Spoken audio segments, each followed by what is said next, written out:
இல்லை. மீண்டும் அதே கேள்வி கேட்ட அவர் பதில் சொல்லவில்லை. பல முறை கேட்டு பதிலே இல்லை.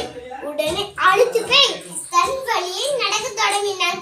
உடனே பெரியவர், தம்பி தம்பி நில்லுப்பா, நீ கேட்கிற கிராமம் இங்க இருந்து ஒரு மைல் தூரத்துலதான் உள்ளது என்றார்.